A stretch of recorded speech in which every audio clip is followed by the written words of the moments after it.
কিছু মানুষকে বোঝানোর ক্ষমতা আমাদের নেই, তাই নিজে থেকেই দূরে সরে যাওয়াটাই বুদ্ধিমানের কাজ। পৃথিবীতে সবচেয়ে নরম জিনিস হচ্ছে মানুষের মন। এটা ভাঙতে কোনো হাতুড়ির প্রয়োজন হয় না, শুধু মুখের কয়েকটি অবহেলিত ভাষাই যথেষ্ট। পৃথিবীতে সবচেয়ে আপন হলো মা।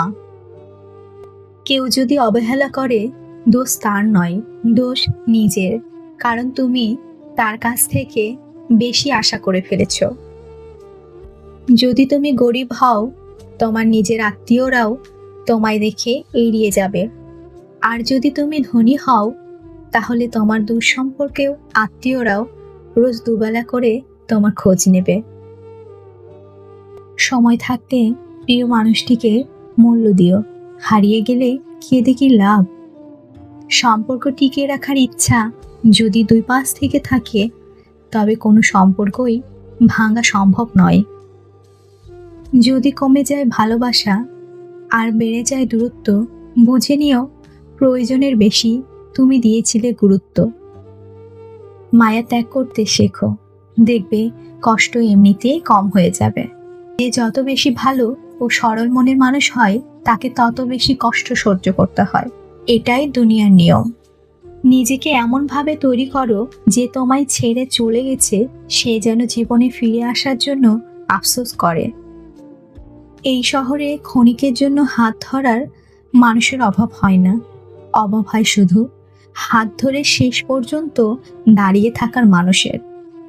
জীবনে দুই ধরনের মানুষ থেকে দূরে থাকবেন, এক ব্যস্ত মানুষ, দুই অহংকারী মানুষ। কারণ ব্যস্ত মানুষেরা নিজের ইচ্ছা ছাড়া কথা বলবে না, আর অহংকারী মানুষেরা নিজের স্বার্থ ছাড়া পাশে থাকবে না। কিছু কিছু সম্পর্ক শেষ হয়েও হয় না। একজন হয়তো অনেক বদলে যায়, কিন্তু অন্যজন সেই সম্পর্কের বোঝাটা বয়ে বেড়ায় সারা জীবন। কাউকে মারার জন্য বিষের প্রয়োজন হয় না, ছোট ছোট অবহেলাগুলোই যথেষ্ট। গুরুত্ব তাকেই দিও যে তোমার মূল্যটা বোঝে। ঠাট্টার ছলে যে তোমাকে মানুষের সামনে অপমান করে, তাকে বন্ধু বানিও না। প্রিয় মানুষের সাথে কথা না বলে থাকাটাই সত্যি খুব কষ্টের। ধৈর্য মানুষকে উন্নত করে, রাগ মানুষকে ধ্বংস করে। সত্যিকারে ভালোবাসার মানুষ তো সেই যে ঠান্ডা লাগা গলা আর কান্না ভেজা গলার পার্থক্যটা বুঝবে। জীবনে যত আঘাত পাবে, ততই কাছের মানুষগুলোকে চিনতে পারবে। আজ এই পর্যন্ত বন্ধুরা, আল্লাহ হাফেজ।